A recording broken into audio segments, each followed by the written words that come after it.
this show where our motto is to learn, know, and grow. And we are back with a special episode and a special guest with our theme based on the blockbuster film Black Panther. So we're calling this episode Reclaiming a Stolen Legacy. My name is Tabitha. And my name is Chindi. And we, of course, are your hosts. And we have a special guest. Mikael, a.k.a. Misha. Thank you so much for joining us. So, for some background, we've had numerous plentiful discussion about Black Panther. So we wanted to have a unique discussion on the radius at this stage. There's still a possibility of doing so. So we wanted to talk about our initial thoughts about the film from all of our varying perspectives. And to date, I know locally there's been 3 community conversations about Black Panther. I've participated in 2. So we have a lot of perspectives. There's tons of think pieces and critiques and cross-reference and cross-examinations of the movie online, and even a Wakanda curriculum.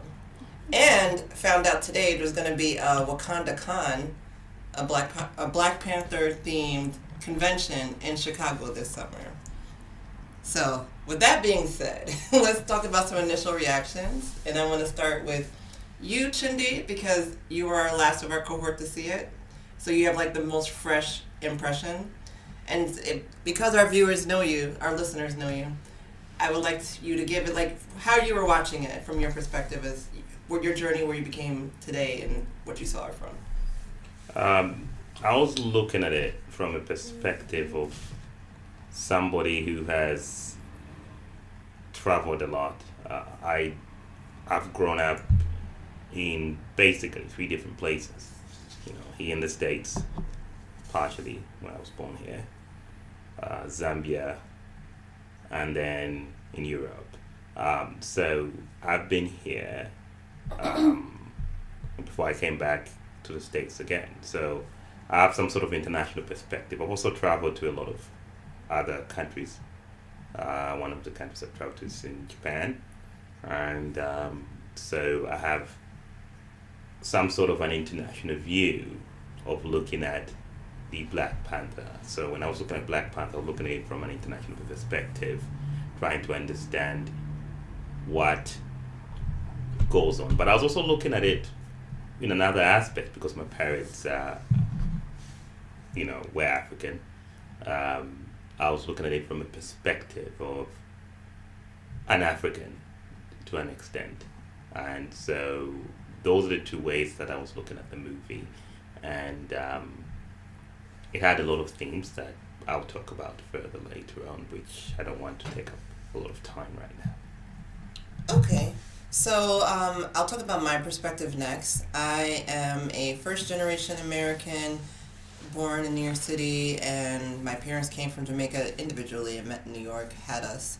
And always from a young age, I've always had what, for lack of a better term, would be Black pride. I've always known what it was to be a Black person and always knew it was lit. Like, I always enjoyed it from a young age. A lot of pride and a lot of curiosity about our, knowing that there's a bigger group that I'm a part of than just this person who lived in New York and lived in Albany. I'm part of a diaspora, and I knew that from a very small age, previous even to kindergarten. And another perspective I liked, I'm a film lover. I've always loved movies. I like movies that some people don't like. I like dry movies, romantic movies, long movies, the ones that win all the Oscars. So I'm a big movie fan ever since a young age also. I even watch classic movies more so than modern ones. And of course, I'm being a creative. I love art.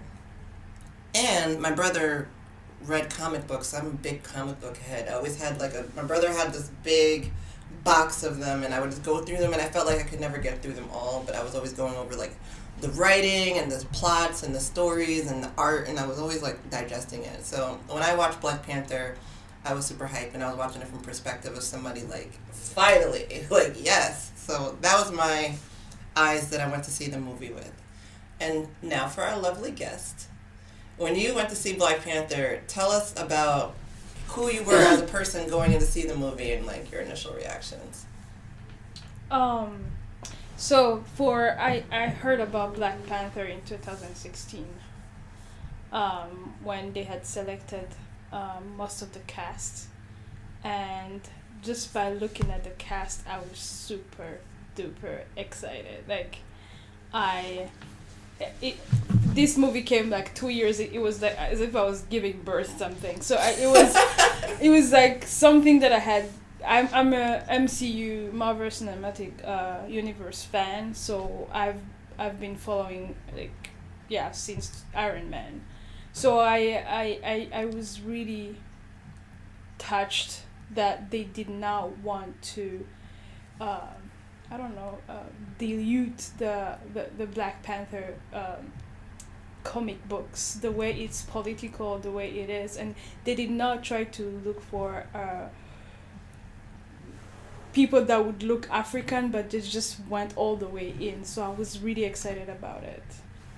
And going to the movie, I'm a Burundian, East African, so my perspective is obviously African, and African, and then a woman, and then it's all that was the excitement all about. So looking at a movie, I was like, it was just fulfilling all the expectation. It was hitting one by one. I wanted to see the women representation because they're really strong in the comic books, and I was glad that they really tried to change the story to fit the narrative of Africans for Africans.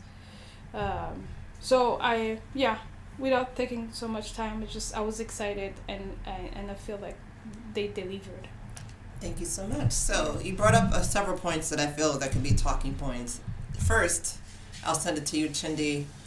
The cast, which Mikael alluded to, and the director were both people of African descent, and we are 3 individuals of African descent in various ways, of course. So what do you think is the significance of this cast and director for our culture, in a few words? The significance of it was that they came with that African perspective, and that's very important. Also because it was that cast was, it wasn't diluted, as Misha stated. It made it easier for people of African descent to identify with. I am yet to hear somebody criticize and say this is fake or this doesn't look real. Everybody from traditionalists. I mean, I had my grandmother had watched, unfortunately not, because it's not arrived yet there, but she watched the real one later on, but she watched it somehow, and the movie, and she loved it because for her that was showing the African people. She could understand it. She could identify with it. She speaks English, so she can identify. She could hear. She could identify with the culture and the tradition, and that's very important because a lot of movies can tend to be diluted sometimes, and then you can't identify. So having that cast really made a huge difference in terms of the director having that background. Even if I was to assume that they grew up here, my goodness, the research that was done was amazing, impressive. And apparently they had a real language, some of the real language in course. In fact, there was some words I could understand. I could have I know what that means. And it was, not everything, but 1 or 2 or 3 here and there. And sort of, that was very impressive. I really they did a lot of work for that movie. And I hope they continue, if they are, they're going to have sequels apparently. They continue to do that work. Well, just going in order, our original order, because you guys all highlighted the positives that I don't need to reiterate. Some of the backlash about the significance or the lack of significance of this cast was that people felt that the movie Black Panther, the title, was somehow detracting from children understanding and learning about the real Black Panthers. But from what I was ascertaining in the media, because there's what people think and then what really happened, my understanding is that the real Black Panthers became trending around that time the movie released. And it did actually open doors for children to learn about it. And, I think it's also a personal responsibility of each community to make those tie-ins, because there was always Black Panthers before the movie, and there was even Black Panthers were in existence before the comic book. So it's kind of like a community-based thing where you're going to have to incorporate that into the conversation.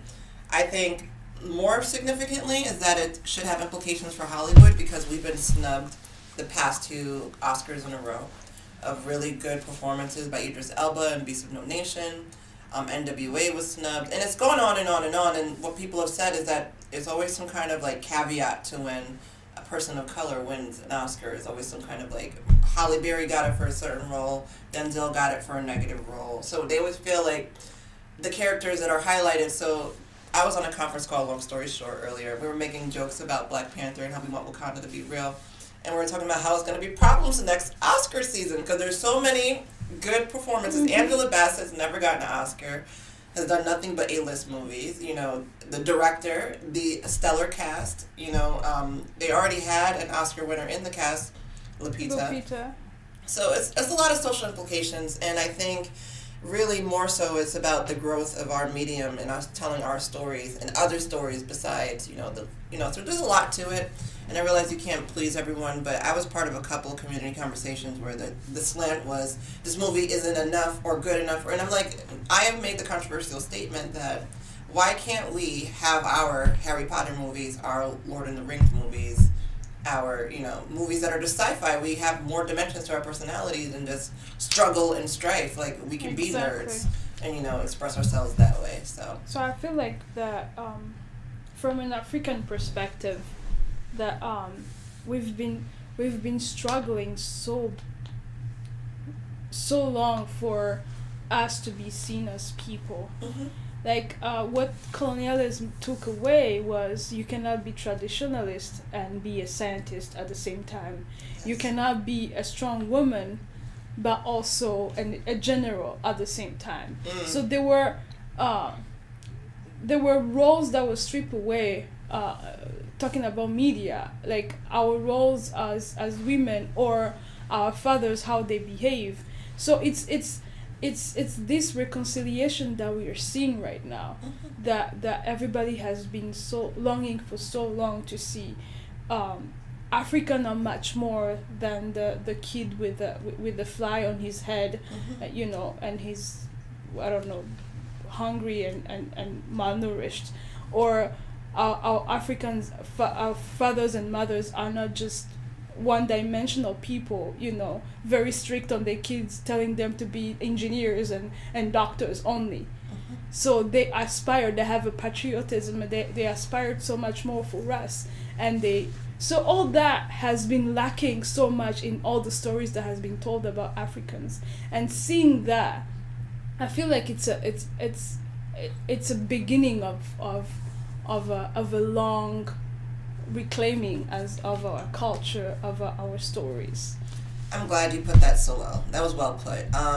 The thing that immediately jumps out to me is that we can fight every battle on every front. So this movie is about a movie, and it's about the director who got a sizable budget to do something beautiful, and he exceeded those expectations per his, what he's making right now. And then all the reasons go out the window for Hollywood now.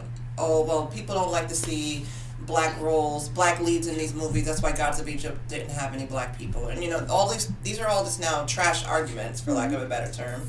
So we'll have to see what happens in the future. And you brought up an excellent segue I wanted to talk about. We call this episode now Reclaiming a Stolen Legacy. There's that infamous book, Stolen Legacy, that's about how we really contributed much of in the arts, sciences, social innovation, civilization, before we had our legacy sort of stolen and rewritten as you guys are primitive and we came and conquered, i.e. saved you, i.e. invaded your land and took over. So this movie, I felt like was very subversive on that level because it's showing you Wakanda, fictional place, but not so fictional, because guess what? I saw a lot of reality in the movie about where we were historically when you look at all our civilizations, whether it be Monotapia, Senegambia, Ghana, Mali, Songhai, Egypt, for lack of a better term, not even having to mention Ethiopia, Nubia, Punt, exactly. So we had so many civilizations that had so many components of Wakanda. Do you want to speak to that, reclaiming the stolen legacy part, Shindy? I think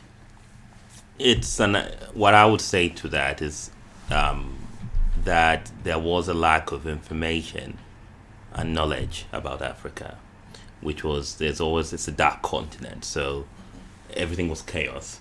And the Europeans brought us nice things, but they brought chaos in Africa. They didn't bring a lot of nice things. Overall, they brought chaos, as we've seen. Guns, germs, and steel. All that stuff. But they, Alcohol. And they make it look good. Don't talk about my alcohol. Okay, so alcohol, we invented that. But anyway, so it's a joke. But what I would say is that it's sort of like, how Japan, because it became a large economic power, everybody knew about Japan and the tradition, the samurais, and everybody's impressed with it, and this is what's happening now with that movie. Sort of like, that's the same is happening.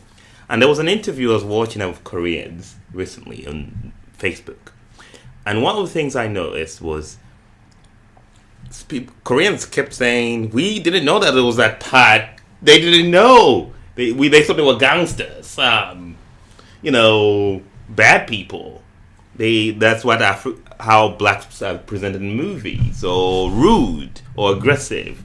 And now to see a scientist, to see educated, to see a king, smart, very smart individuals was very interesting.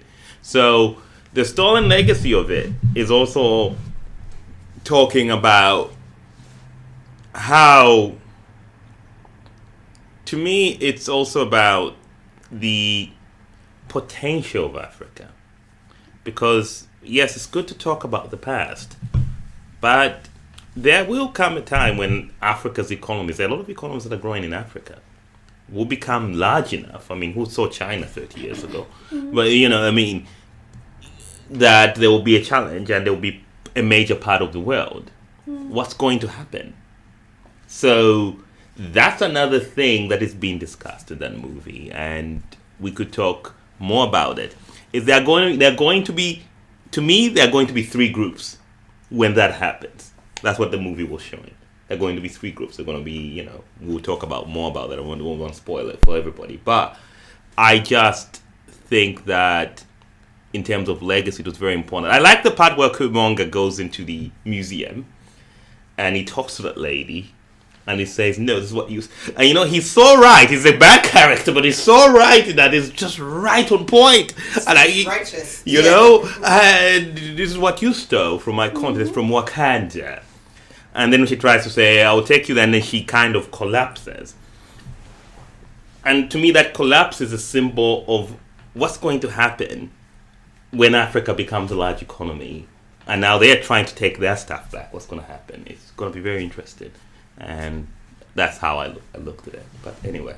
Thank you. Excellent. So I want to piggyback off of the statement you made about the interview in Korea after it premiered.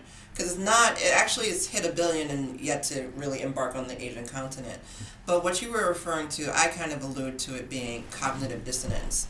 That they couldn't enjoy the movie. We can post it or we can link it, the reaction video, when we post this on our website, but they couldn't really enjoy the movie because they were being confronted with something that was so unreal to them.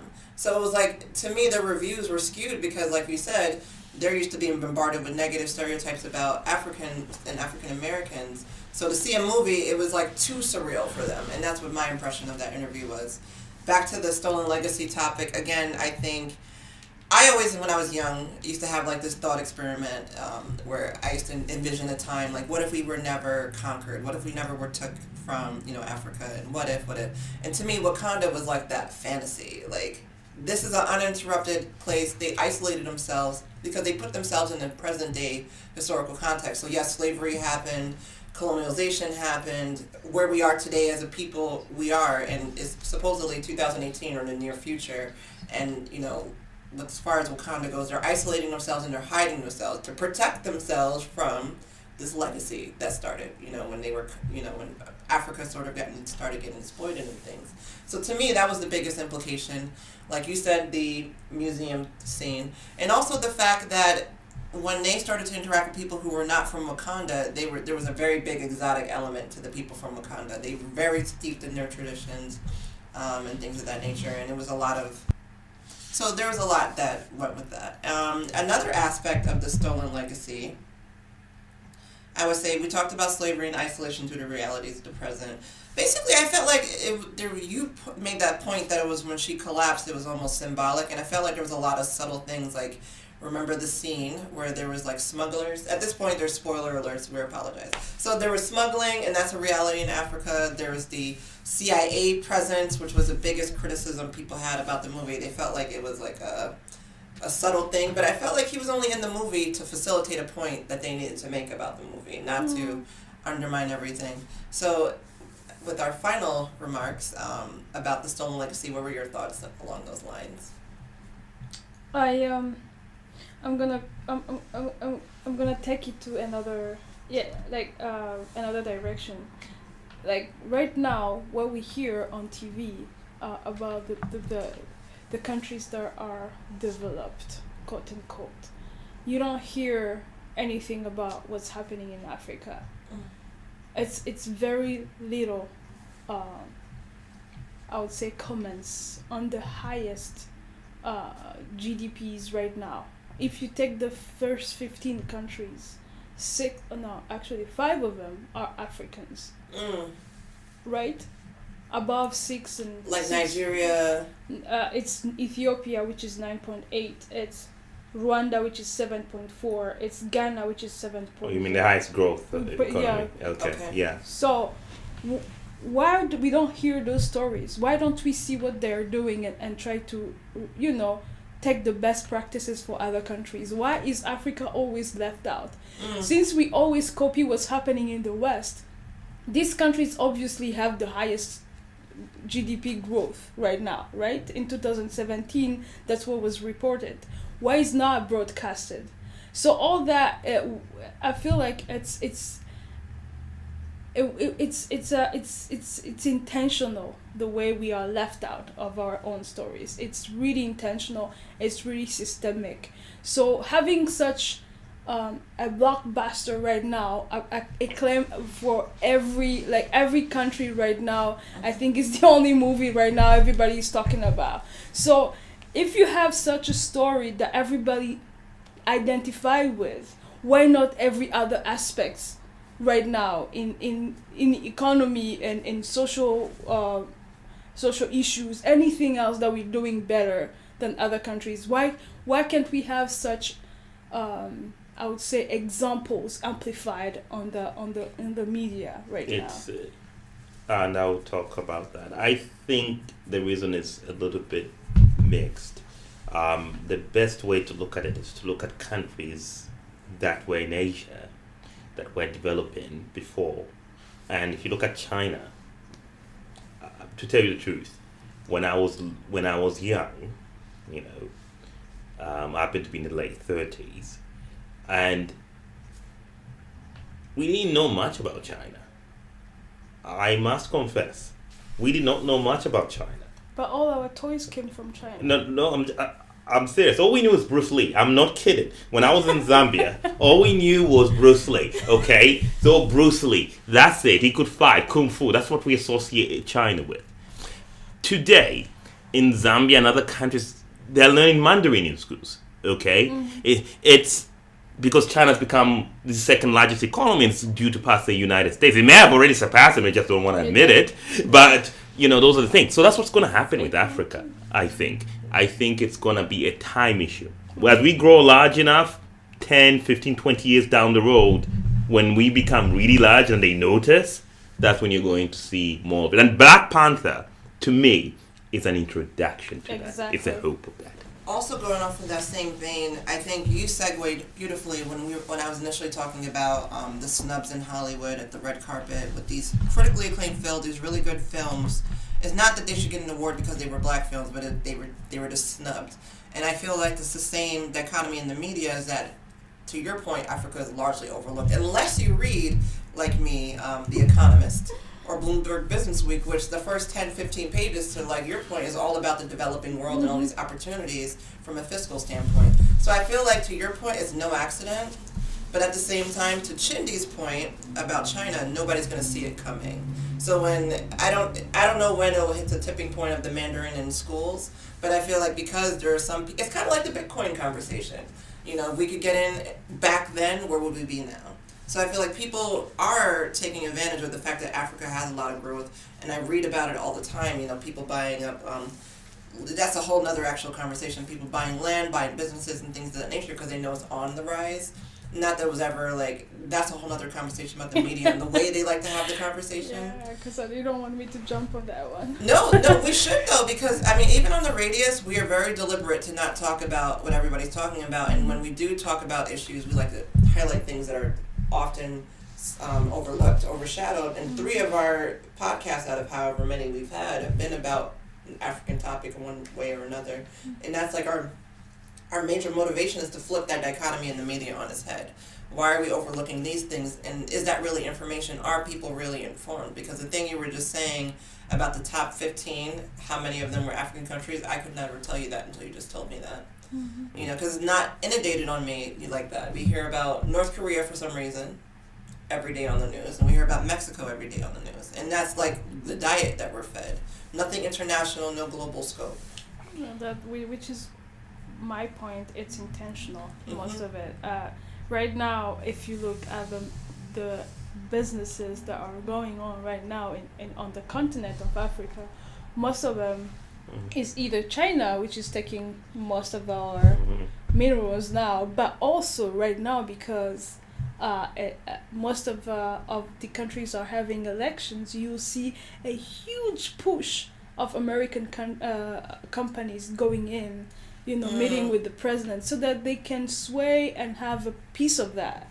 It's the thing is, what happens is, as more Africans, a lot of Africans are getting richer and richer, and when that there will come a time when it will be large enough that these people want money. I mean, look at how they treat Saudi Arabia. They wrote a carpet for Saudi Arabia. Despite some of the issues that they have with Saudi Arabia, they just ignore that nothing is happening. And those are some of the things that happen when you have money and power. People will look at you and they will begin to listen to you. They will be forced to. They'll have no choice. And so, unfortunately, the capitalist system, which is the world system we have today, unfortunately, people are going to ignore you if they feel that you're not of much use. Once you become of big use, and Africa is growing towards that, at some point it's going to reach that line where it says, oh, hold a second, they're so wealthy, let's treat them with respect. This is what has happened with China. This is what has happened with a lot of countries. I mean, you see programs that are preset. I mean, this is a situation that's happening. Schools are being restructured to suit Chinese students. Okay? This is happening today. You think it's not going to happen in 20 years, 15 years? They're going to be restructured to suit African students. It's going to happen. It's just a question of when. So, I think Chindi made a point about, for our listeners, paying attention to emerging trends, because don't let this be the Bitcoin of your generation. Definitely follow what's going on in Africa, and as far as not necessarily being an exploiter, not to exploit what's going on, but basically being in the loop. So, Misha, on that point, we'll get back to the movie. What do you think are some guiding principles, or what would you want our listeners to know about Africa to the extent that you were talking about right now, as far as how to be involved in the conversation, how to be informed, or what are the emerging important issues? If we look at I feel like this was a love story between the two lost tribes. People say it's just the African American that they call the lost tribes, but we also lost because we were colonized and we lost the bond with our brothers and sisters. So I feel like it's time to think globally now. Africa is ripe. There is a harvest coming. And we need to get into investing in ourselves. Because if we do not become the first one to invest in ourselves, again, we're going to be robbed. It's going to be the same story again. Again, I was saying, if you look at right now on the platform of every elections that is happening, you'll see the big powers fighting one another, America and China and Russia, just trying to get a piece of it. But what happens if we all come together as African and African American and have a single focus of developing ourselves? how much power can we get? We saw it. We all came for one movie that was significant for us, and now it's 1 billion. Well, one of my favorite Bob Marley songs is Africa Unite. I think Amen to that. You know, and I think what you're alluding to is like a Pan-African diaspora sort of unification, which, not to oversell, it's not the movie. I think it's just our culture at this. I think it's the time it's like, what a time to be alive. It's the time we're living in. This movie could not be so successful without the past 5 or 6 years of, for example, Afrobeats taking over the music scene, or people being very interested in cultural attire, or having that conversation about cultural attire now and things of that nature. So I do. It's not the movie. It's the time frame we're living in. But Tabitha, when people talk about that, I do not agree totally on that. Appropriation? No, on the timing of it. Because if you look back in the 60s, when most African countries gained their independence, there was a lot of consciousness. There was a conscious, not only an exchange of knowledge. People used to go. Malcolm X would travel to Africa and will meet with most of the prominent leaders in Africa. I know personally the leader that fought for independence in Burundi went to meet with Kwame Nkrumah, with Malcolm X, with all these big people that were here, and they would get inspired. So they knew it was. Why I say that was timing, or this time to be alive, is because we spoke about this at Power Breakfast. Like in the 70s, there was a global consciousness around African, culture, and like you said, we had our liberation movements on every continent. We helped each other everywhere. And then the late 80s, early 90s, you saw this emergent hip hop where like the clothing and the style of clothing was very African consciousness again, and I feel like it ebbs and flows. Whereas, like, I feel like this movie could have came out in any era, really, and it would have been a success. But I feel like there is also this kind of, and it might be the internet. It's maybe the big difference now. It's the internet. And we also the social media. I think the movie also shows one of the fundamental problems we are going to have to face. We are going to have to find a way to unite. There are people who there are basically 3 groups of people I saw in that movie, 3 major groups. One group is kind of like the Mandela Chalas. They are basically trying to accommodate, trying to be peaceful. Then there is the nationalists. Killmongers. The killmongers. They want, let's take it all. Look at how they've exploited us. Let's not allow this to happen again. And you can't say that Killmonger's father was 100% wrong. He was right when he was talking about those problems. You can't say Killmonger's argument was right. If there were some things he was saying about kids that didn't make sense. But 95 to 98% of what he was saying was correct. So the question is, how do we accommodate it? How do we reconcile this? And then there's the third group, which is traditional, which is let's stick with the traditional values as we try to resolve these issues. I tend to like the third group in terms of how you resolve the issues. So to me, when I look at, not to spoil it to everybody, Killmonger's mistake is to disregard tradition. When they say, hey, he's not dead yet, go fight him, he could sort of say, yes, I'll go fight him again. He says, no, we've already done that. So we'll get to that part. Yeah. Taking it back to the movie, and I want to allude to something you said, which was amazing, Misha, about the lost tribes. Yeah. How it's not just about the ones that were stolen out of the continent and dropped off mostly in Brazil, mostly in the Caribbean, and then some of us in Americas, and then we're like the descendants, of course. But then it's also the fact that in the movie, one of the scenes that got me choked up the second time around, and I must have glazed over it the first time, overload stimulation. I got choked up the second time when him and the father were when Killmonger reunited with his dad, and he said, they can't find us, we're lost. And it was really a big sense of, Killmonger was made out to be a villain, which upset people.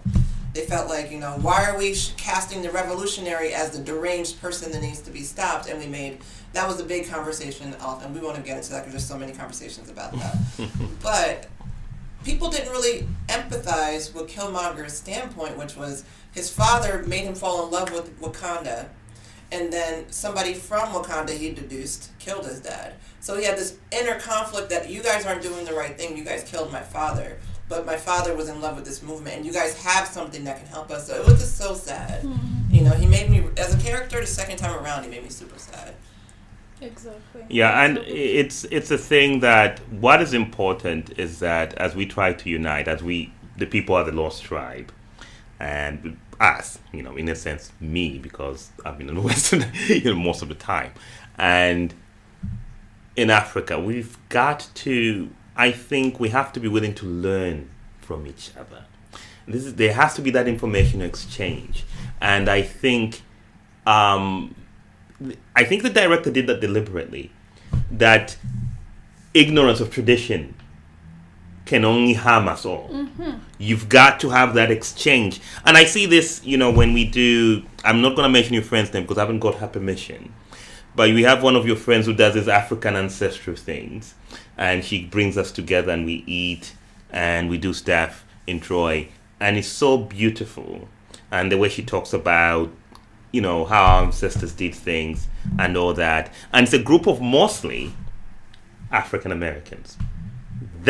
We need more of that, and it's happening an increase. We need more of that education about tradition and culture, where there's an exchange. And also we have Africans trying to learn about what's going on in the African American injustice system, participating in it. We need to have that exchange, and if we have that exchange, we can make it. But if we disregard each other, if there's a disrespect of each other's culture, we are not going to unite. We'll remain lost. I think that's the key.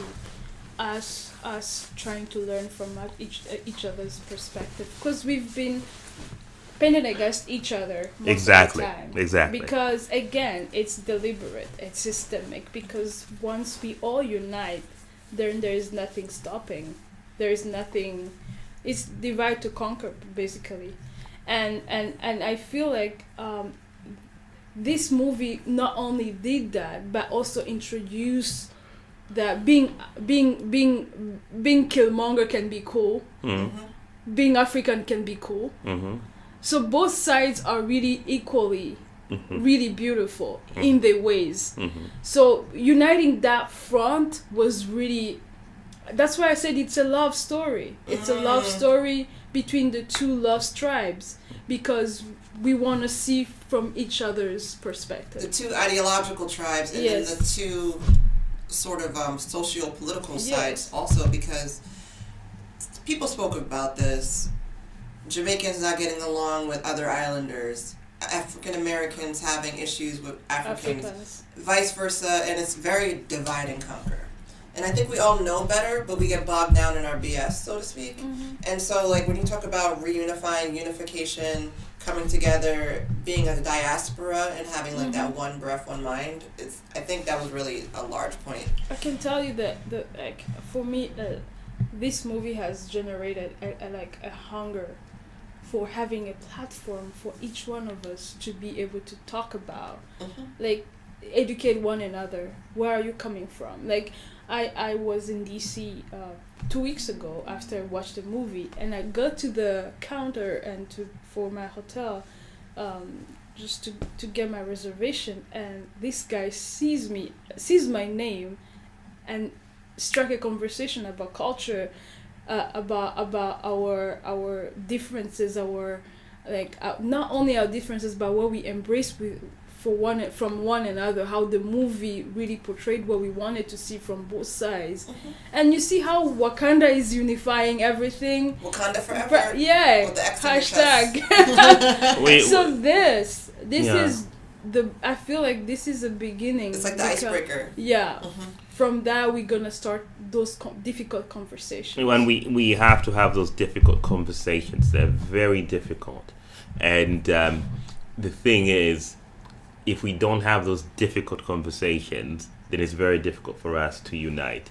I would say we have to refrain from mocking each other and putting down each other.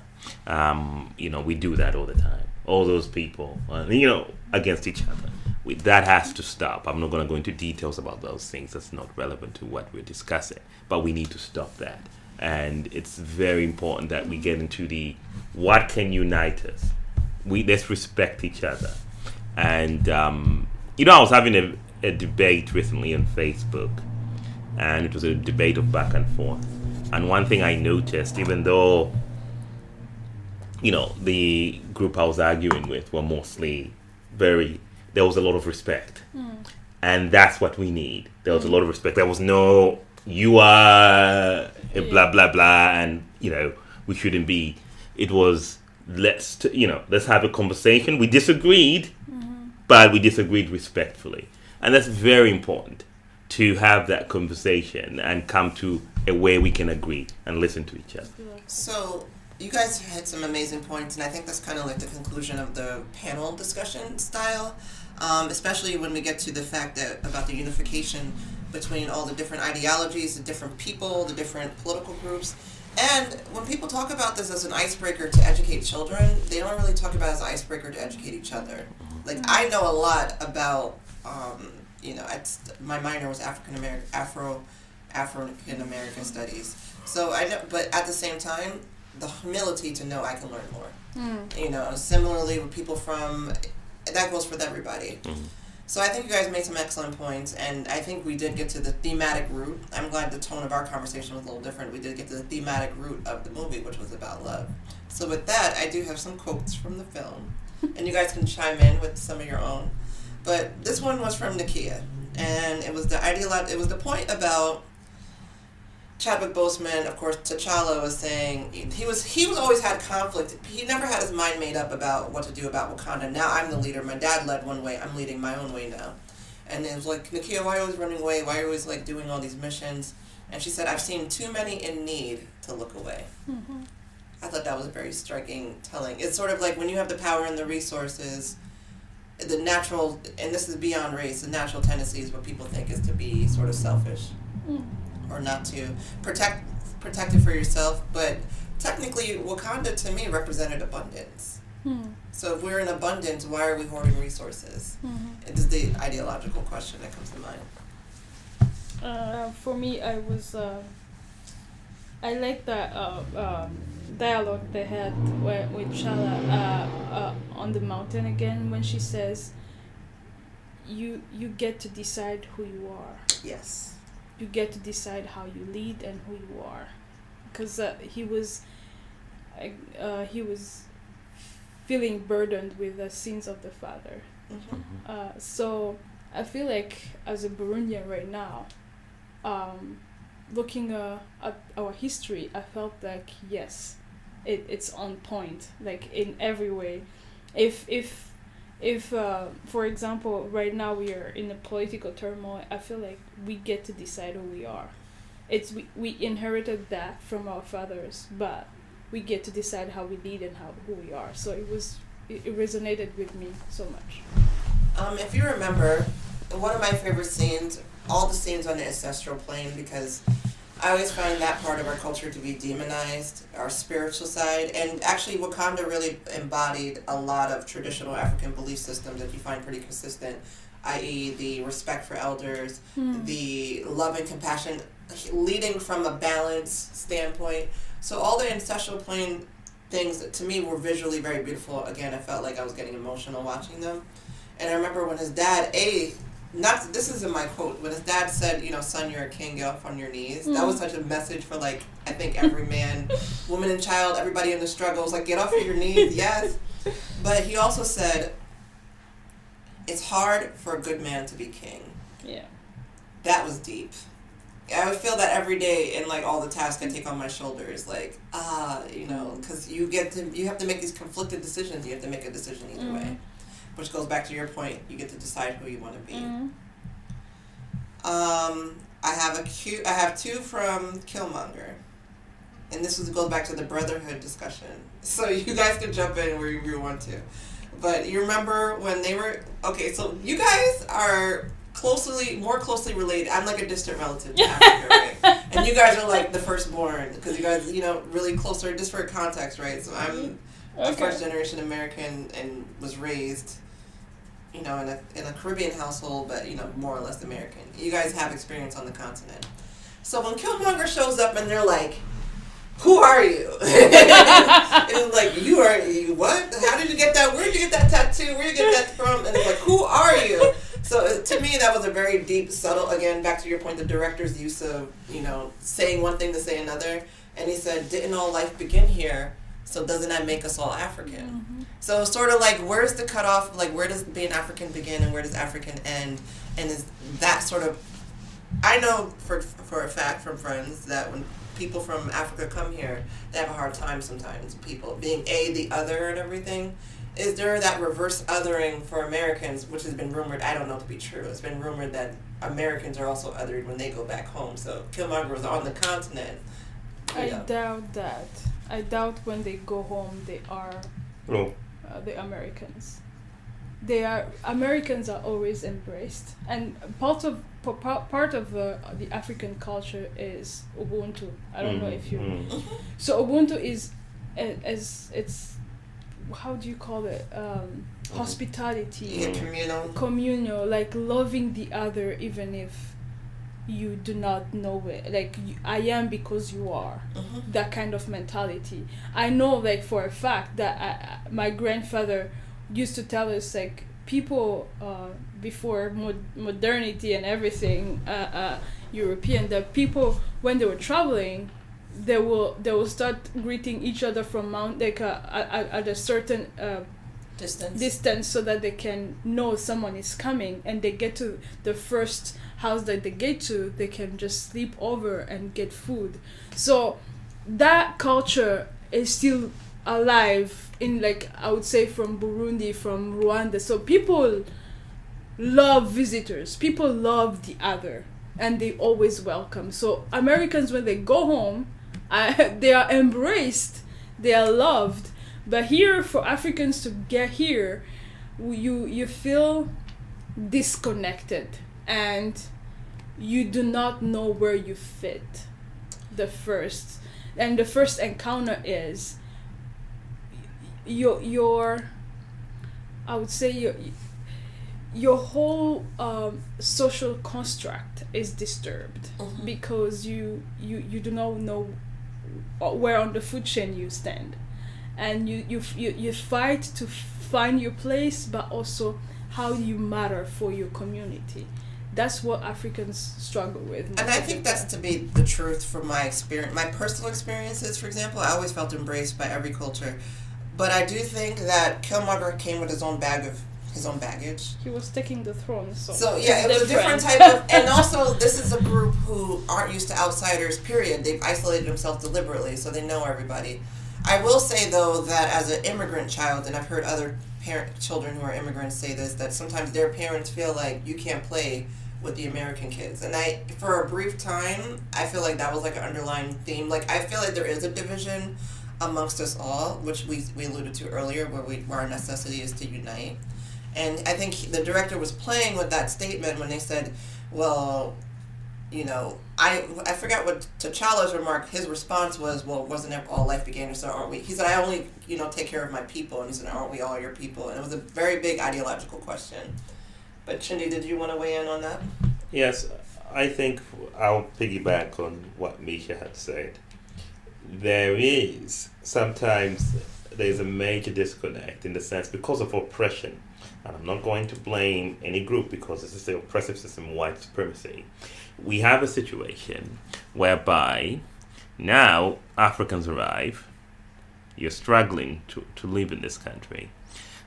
I didn't see that so much myself, but I do know that there are a lot of Africans who are friends of mine who came straight from Africa and they come here.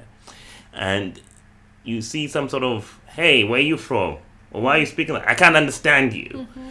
That kind of disconnect that's happening. And so now they feel intimidated. And there is a sense, to me, this is why I put Ross in there.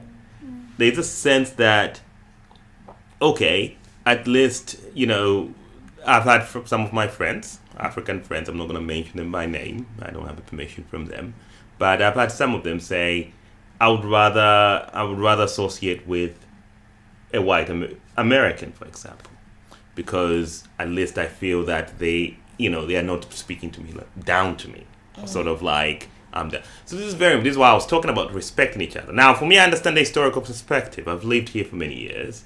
I studied American history even when I was abroad. So I sort of understand it. But at the same time, if it's somebody who doesn't understand it, it's very difficult for them to fit in and begin to understand it. Eventually they do, and a lot of people do get back to that, but it does take time. And so that's one of the things that we are going to have to deal with in our community. Now, the final quote I have is Killmonger, and he says, "I learned from my enemies." This is after he got the throne. And he's like, "What are we?" So everybody's sort of like, it was 2 transfers of power in less than 2 days or whatever. But he's talking about the direction he wants to take Wakanda, and he's like, "I learned from my enemies."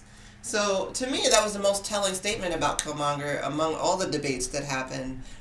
I felt like who is his enemies? And he kind of made it clear that he wasn't really waging war on Wakanda, but he wanted to leverage Wakanda as a way to wage war on everybody else. So, he didn't grow up in the culture, but he definitely knew what his resources and abilities were. And what would his enemies, shall they remain nameless, it's up to you guys, what would his enemies have done?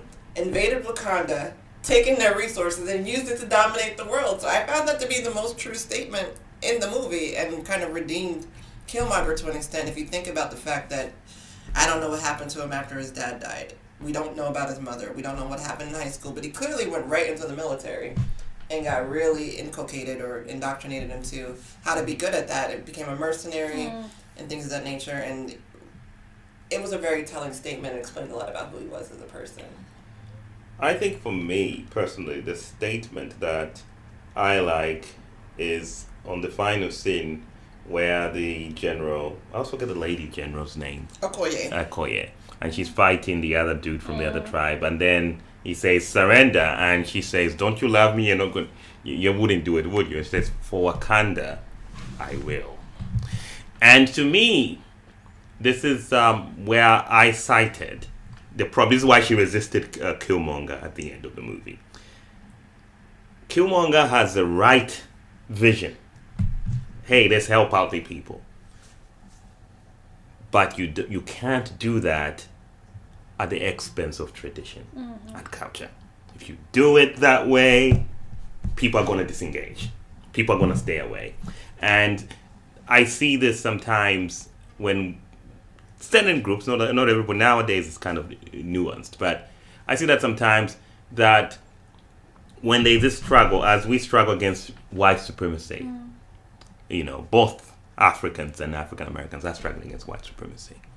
There is an extent by some in the community to say, okay, we're going to have to do it our way. This is how we do it. A lot of Africans have traditions and cultures and the way they do things. Those things have to be followed very carefully.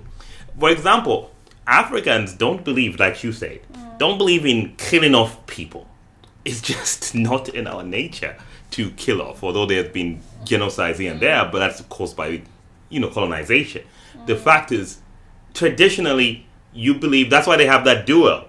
You don't want to kill a lot of people fighting each other. You'd rather kill one person than 20,000 people. So the idea behind it, which is very, very important, that I see in that movie, is that when she says for Wakanda, she's talking about rules and following the rules in trying to achieve that process. And if you don't follow the rules, or if you completely disregard the rules, there's going to be a problem. Well, also, what is our culture without our norms? So if we start usurping every rule that we've established as a culture over millennia, time immemorial, then we're kind of contributing to the disintegration of our culture. Exactly. That's what I think. And I realize it's terrible that this was like a black on black thing in the movie or whatever, but it was an ideological debate. It was, do we follow Eric and go off the script and thus, to your point, diminish everything Wakanda stood for and thus undermine and erode Wakanda? Or do we go this traditional route? And a lot of people weren't satisfied, but I had my points that I made back to them about the whole, revolutionary thing. The movie had an overarching point, which you guys came to your own conclusion, which was my conclusion also, that the overarching point was about love, brotherly love, sisterly love, communal village love, and everything else. And, if you're looking for some kind of revolutionary manifesto, this might not have been the movie.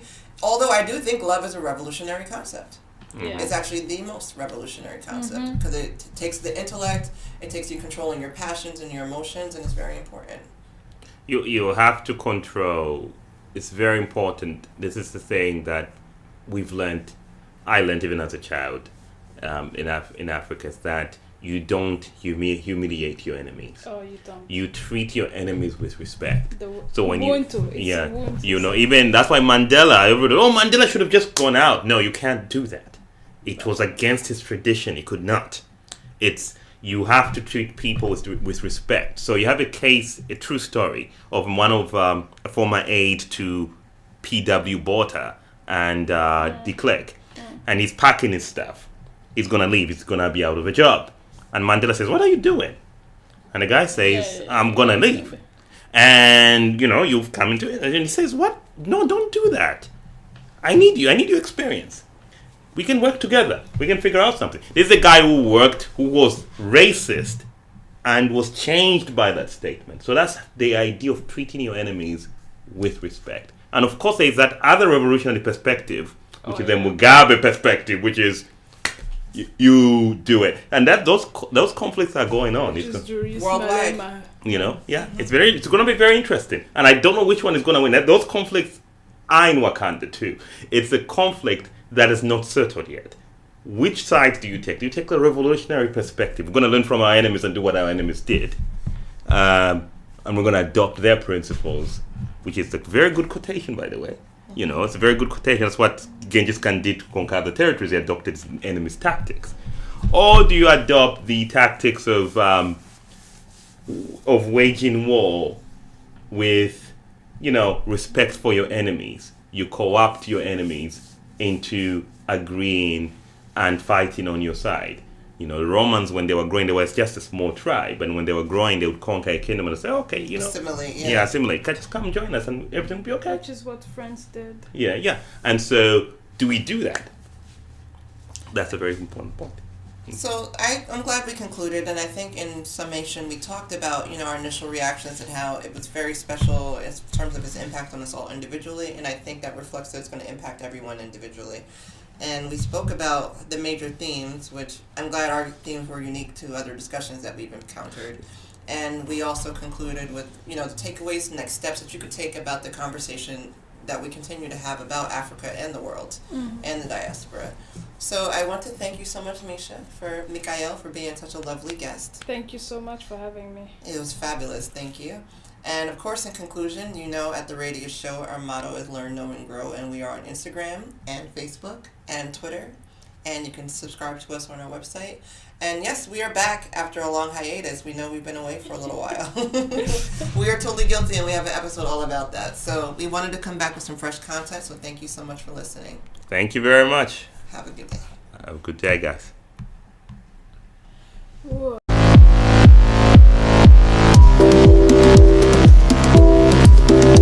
Welcome to the Radio Show, where our motto is to learn, know, and